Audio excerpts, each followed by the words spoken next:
pasok na tayo sa cellular and biochemical medicine, the natural and comprehensive approach to enhance stem cells. Yan ang ginagawa ko para magkaroon kayo ng idea. I know, mahirapan kayo kasi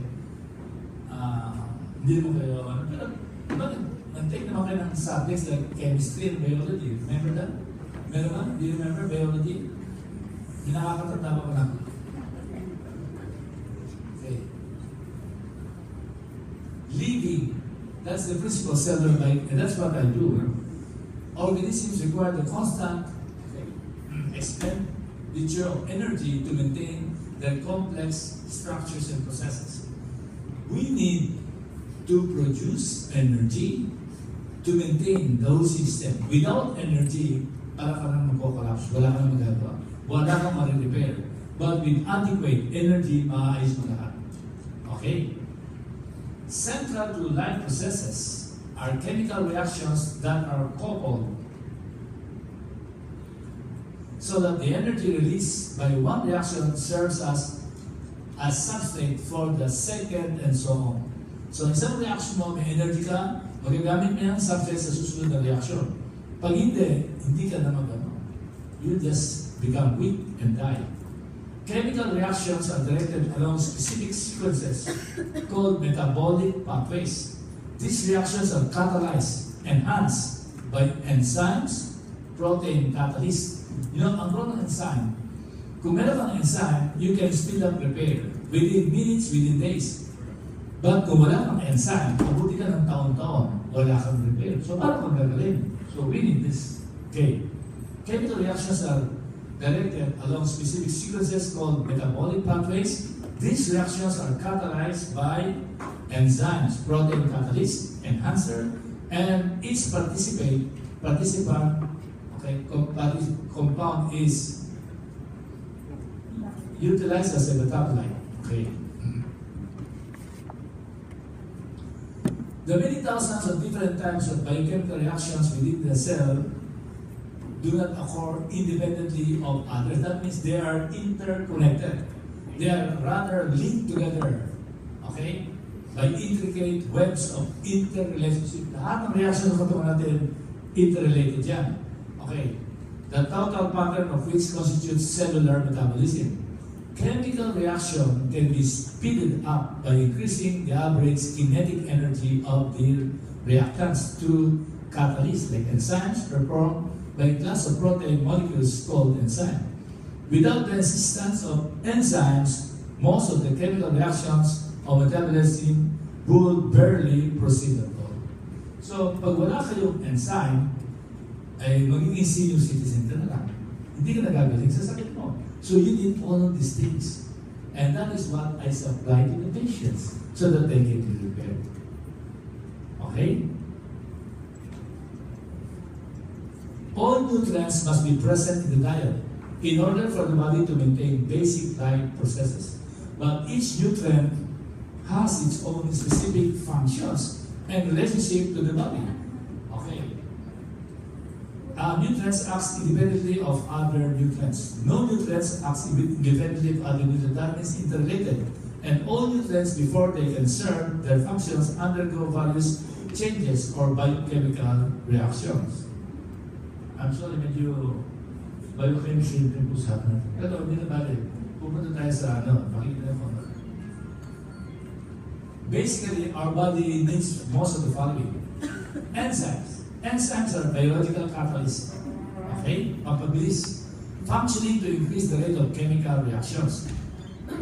Most enzymes are proteins, and their catalytic reaction depends on the protein.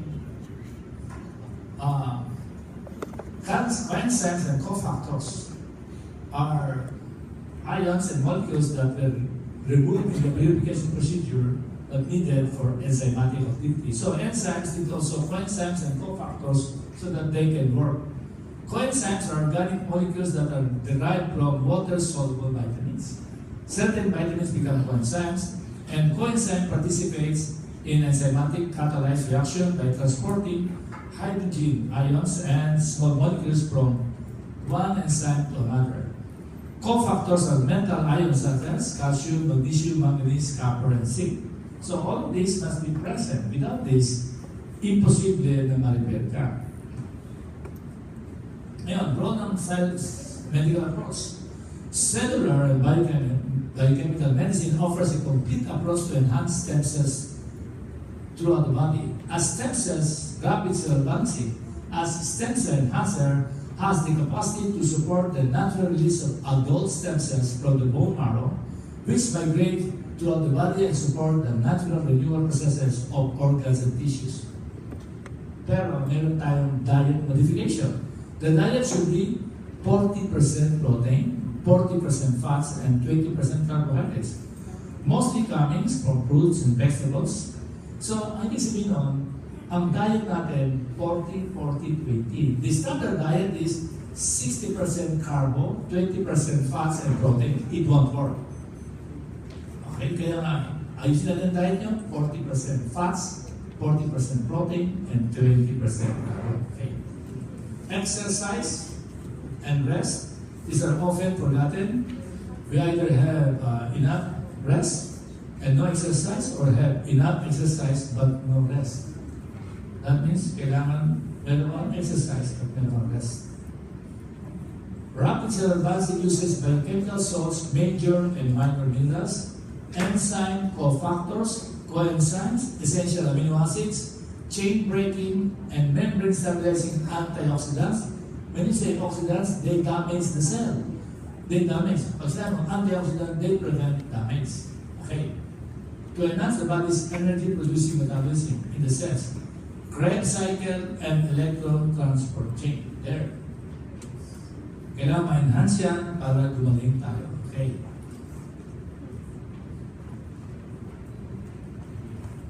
There are three major stages of energy-producing metabolism in the cell, and these are the following. First stage is the anaerobic stage called glycolysis. Glucose, sugar, is broken down in the absence of oxygen in the body to produce energy, 2 moles of ATP. That is a measure of energy. The next two are aerobic. In the presence of oxygen, stages of metabolic. Second stage is the Krebs cycle, introduced by Hansrud. And the third stage is the respiratory chain, introduced by Otto Warburg. All of the three came from German doctors. Okay. The first step of energy-producing metabolism, which is anaerobic, in the absence of oxygen, it produces 2 moles of ATP. Total energy that is supposed to be produced kung aerobic siya, 40. Pero kung wala kang oxygen, makakagawa ka pa ng energy, 2 lang, 2 moles. Okay. The currency of energy in the cell per molecule of glucose. For every sugar, glucose, you get 2 moles kung walang oxygen, because you cannot burn it. The primary product of glycolysis, when the aerobic stages are not operating, is lactic acid. So, magiging acidic ang blood mo, lactic acid. Yun ang pinaka mo. You get energy, you get lactic acid. Okay. Stabilized anaerobic metabolism is the single cause. Yan. Ang number one cause or essential requirement that turns normal cells dependent on aerobic metabolism into cancer cells. So, dito nag-start ang cancer. Kung hindi mo patakbo ang Krebs cycles, nandun ka na sa taas, anaerobic ka, kulang ka sa oxygen, o kaya may oxygen ka, hindi mo siya ma-burn, hindi ka makapasok sa Krebs cycles, lactic acid is produced, and the result, DNA will become abnormal and you get cancer. That's how important is this system. And I can burn out the system. Pag hindi naman ikit, sino ito may cancer? Wala. Alam niyo ba, ang dami-daming cancer ng mga nag-abroad. Lahat ng OFW are prone to get cancer because ang cooking oil niya is corn oil, canola, sorghum, sunflower. Pag sila'y nainitan, nag-oxidize sila. Pag sila'y na-oxidize, they become a reactive oxygen species that will destroy the body, destroy all your organs, and cause cancer. Kaya pag kayo nag-abroad, tatama kayo ng cancer. Because ang mantika is corn oil, canola oil, sorghum, sunflower. How do you prevent that? Use butter. So, pumunta tayo dyan. Okay.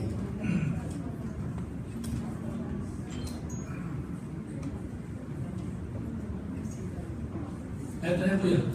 This is, ano ko medyo na, but you can simplify ito nito. Yan. Glycolysis. Okay, glucose is converted to 2 molecules of glyceraldehyde, 5-phosphate, and then from there you get 2 moles of ATP. And then ultimately, this enters the mitochondria, and then kung makapasok ka in the presence of oxygen and the presence of enzyme, cofactors, and coenzyme, papasok ka sa Krebs cycle, papasok ka sa auto-Warburg cycle, and the result, you get 40 moles of ATP. And this is what will happen.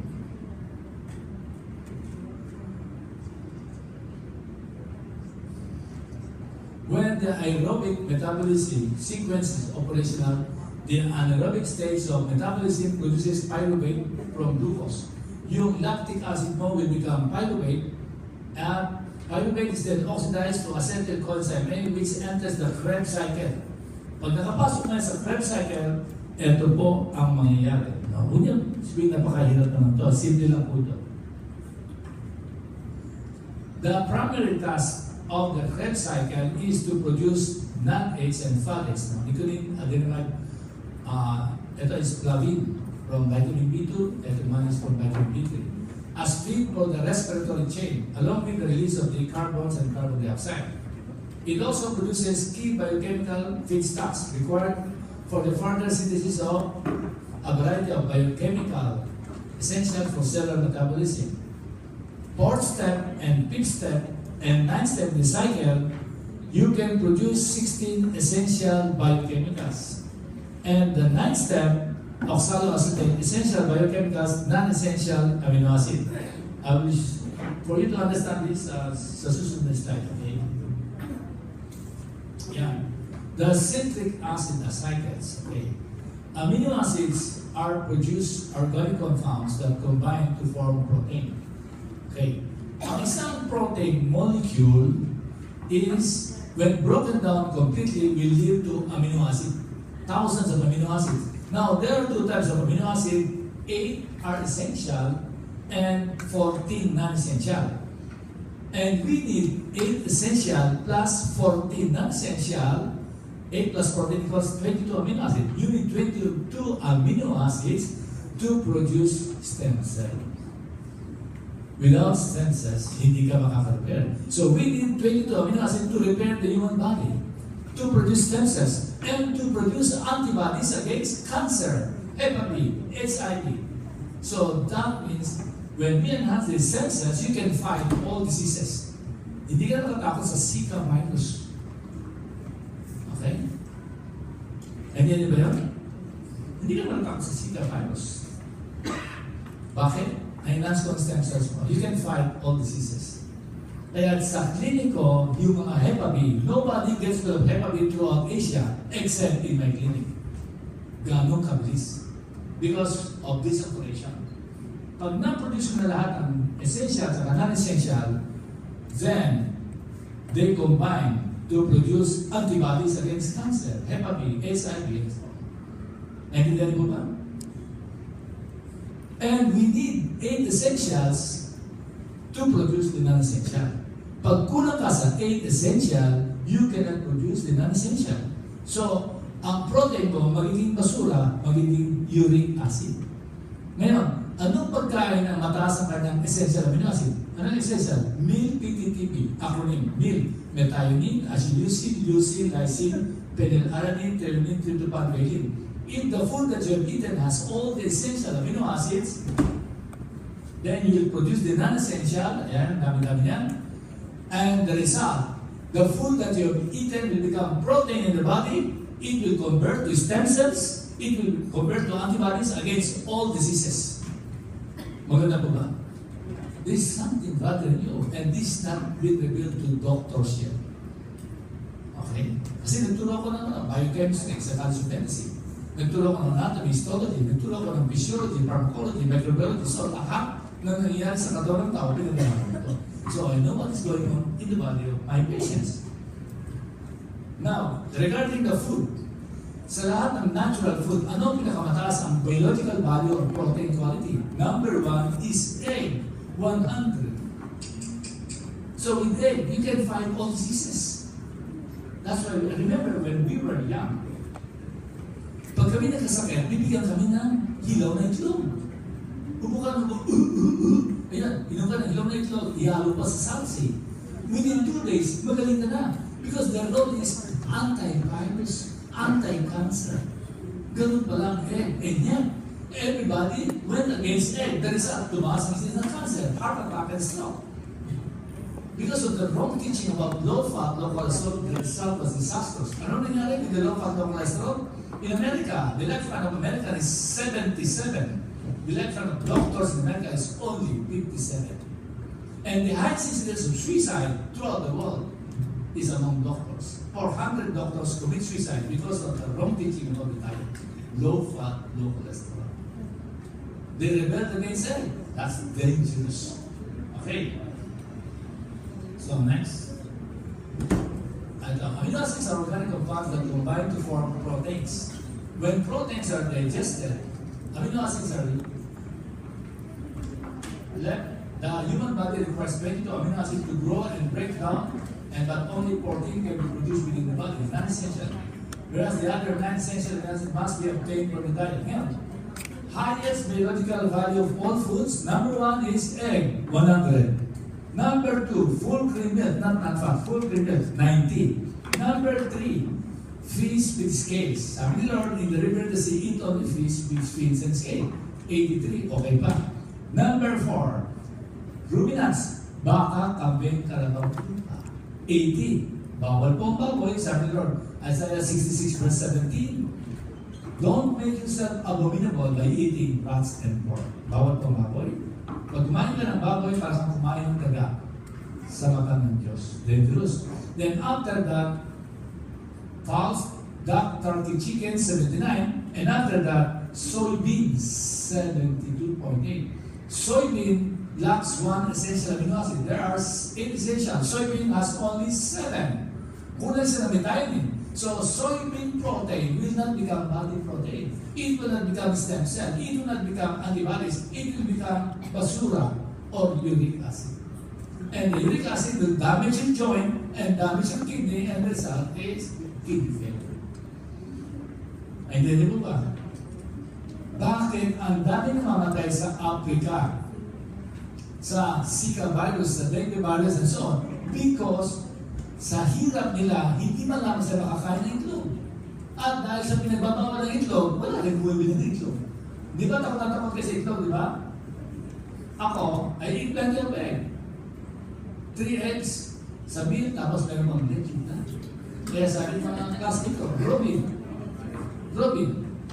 kumain ka ng tatlong itlog at nag-leche na, di ba? Baka magka-leche ka na. Ako, okay lang sa akin kasi leche evaporada means evaporated milk. Okay. Ano yun ba? Ang nalalaman nyo sa nutrition up to now is totally wrong. Walang nakakalam ng correct nutrition because ang correct nutrition is hidden in the Word of God. Ayan pa din, pag-isapan natin. Okay?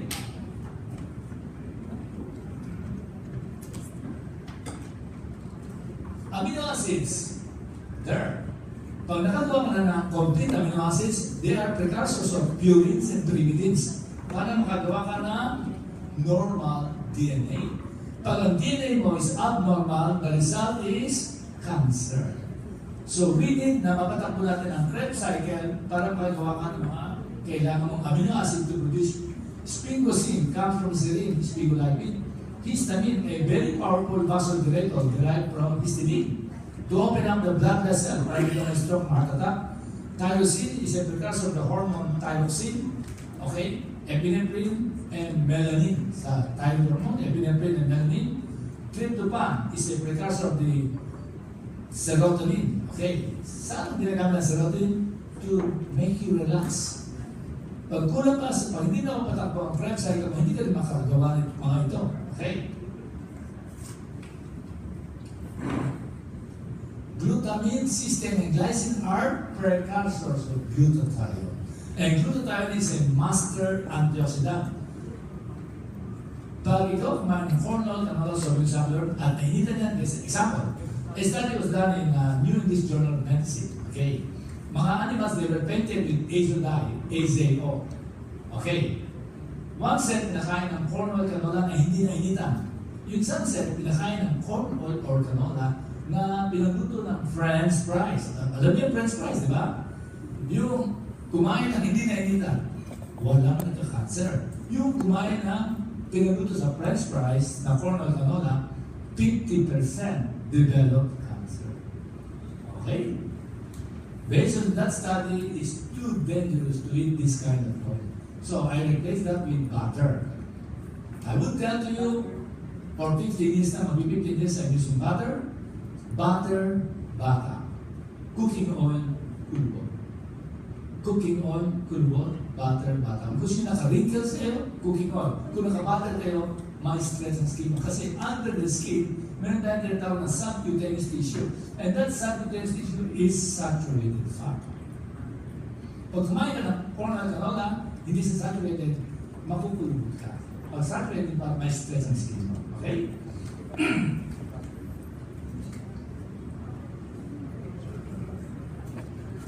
A complete protein is one that contains all the essential amino acids in quantity sufficient for growth and repair of body tissues.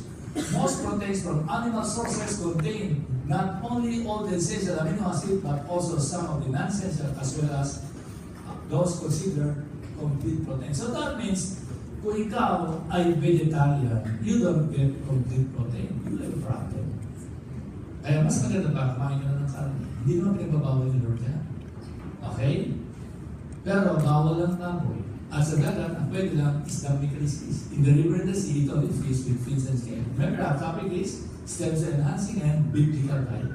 So alam niyo na kung anong dapat kainin niya. Okay? Protein like muscle and enzymes, antibodies, collagen, cytokines, etc. can be synthesized. Ito, pag na, hindi ka makakagawa ng mga collagen, cytokines, kailangan na palaban sa mga sakit, cancer, and so on, can be synthesized if one amino acid, whether essential or non-essential, is missing. Out of the 22 amino acid, kulang ka lang ng isa, either essential or non-essential, wala ka nang magagawa. Nakita niya how important is this, right? Kaya ang biochemistry has a role in human body. Kaya lang, hindi maintindihan mga estudyante. Mahirap ito ko. Okay. Cytokines like interleukin 3, 2, 6, 7, tapos the factors, GMs, factors and others, and various growth factors. These are all called growth factor. Okay, are essential for stem cell replication and differentiation. So napakaraming factors na kailangan mo, and all these factors cannot be synthesized. If they cannot be synthesized, hindi ka makakagawa ng stem cell. So kailangan patakbuhin mo ang Krebs cycles para makagawa ka ng stem cells. Okay. If the Krebs cycles stop moving, if the Krebs cycle stops moving, all the non-essential amino acids can be synthesized. Thus, they become essential. Pag hindi ka nakagawa ng non-essential, wala kang magagawa kahit na ano. So, the body will come to a halt. Maghintay ka na mamatay ka. Okay.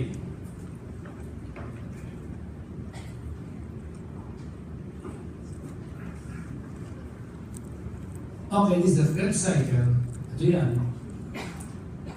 Start with acetylcoenzyme, citric acid, isocytric, alpha-ketoglutarate here. Very important yan for the synthesis of non-essential amino acid. If you don't have this, you cannot make non-essential amino acid. And then, oxaloacetic acid, the ninth in the cycle, you need that for other factors to be synthesized. So that means, pag napatakbo ko itong cycle na to, the result, marirepair natin ang human body lahat ng sakit, kahit na ano yan ay magagawa. Okay.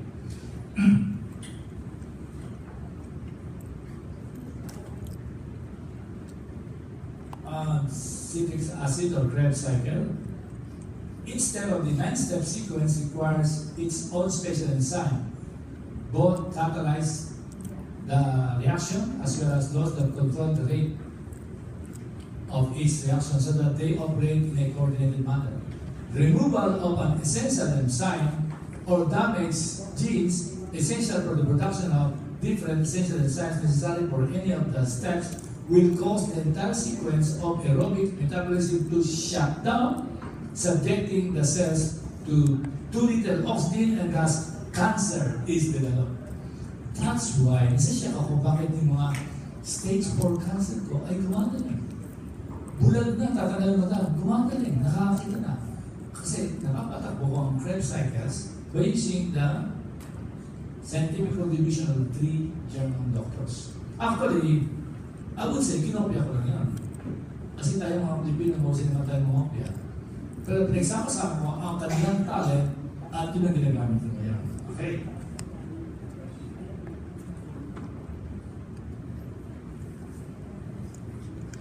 All of the biochemical feedstock produced instead of the Krebs cycle in turn are needed to produce non-essential amino acids, cysteine, taurine, etc., enzymes, hormones, which together with certain essential amino acids, methionine, tryptophan, and vitamins, niacin, riboflavin, pantothenic, pyridoxine, choline, betaine, in turn are needed for the production of substances like stem cells. So it's not so simple to produce stem cells.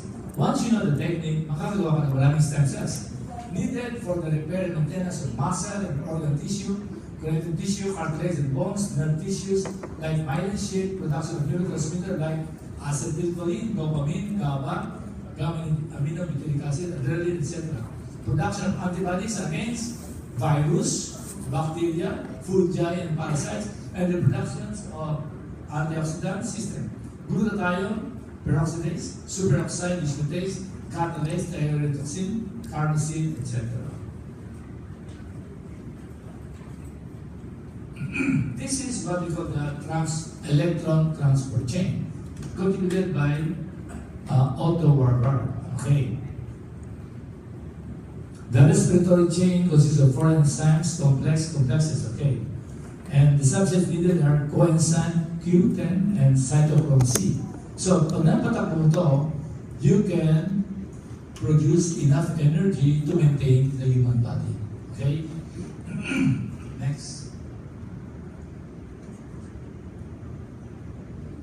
Any defect, it operates in the mitochondria. In the mitochondrial respiratory chain, can cause disorders in the muscles, brain, and nerves. So, masisira ang brain mo, masisira ang muscle, masisira ang nerve. Okay. Because these cells are more utilize more energy than most in the body. Okay. According to Kieron Bezon, PhD, Group Leader of Chemistry Division at Edison Pharmaceuticals, 2008, an estimates of more than 50% of those diagnosed with mitochondrial diseases do not have inherited genetic disorder. Yung mga damaged brain, hindi pala genetic. Kulang lang, hindi lang mapatakbo ang kanyang respiratory chain. Pag napatakbo mo yan, mag-normalize na ang brain ng patient. Okay? That implies that the energy that is ultimately derived from mitochondrial oxidative phosphorylation introduced by Otto Warburg is produced in a linear arrangement of discrete electron transfer complexes. Mitochondria, as important cellular organelles, was only realized in the mid-1900s due to their function as the centers of respiration. The dynamic nature of mitochondria, modulated by a myriad of regulatory circuits, and any of this dysfunction is dynamic, and biogenesis may contribute to the numerous inherited and acquired diseases. Okay, so all of this, pag hindi na-operate ang Krebs cycle natin sa respiratory chain, ito ang lalabas. Nervous system. Tremors, developmental delays, deafness, dementia, stroke before age 40, poor balance,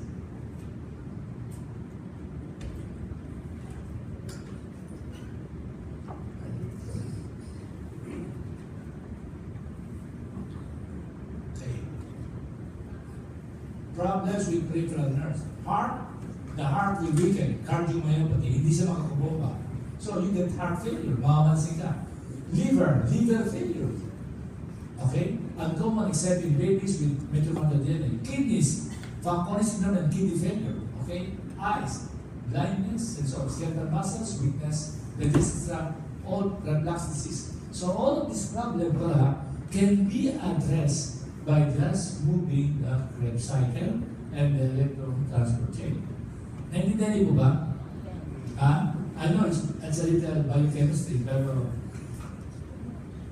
hindi nyo maintindihan kung hindi ako pupunta ng konti sa biochemistry, okay?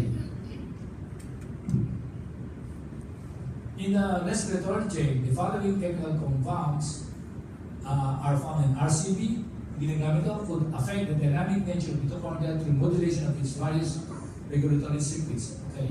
Nicotinamide adenine dinucleotide, ginagamit yan. Flavin adenine dinucleotide. Ubiquinone, CoQ10. You heard about CoQ10, right? Pag wala ng CoQ10, you get heart failure. Ubiquinone, cytochromes. These chemical compounds are usually found in milk, liver, red meats, okay, of ruminants. Ubiquinone is most abundant in cholesterol-rich foods like eggs. So that is, kumain ka ng maraming itlog, lalakas ang puso mo. You get lalakas ang muscles. Nandiyan niyo ba yan? Okay. So huwag na kayo matapos sa itlog.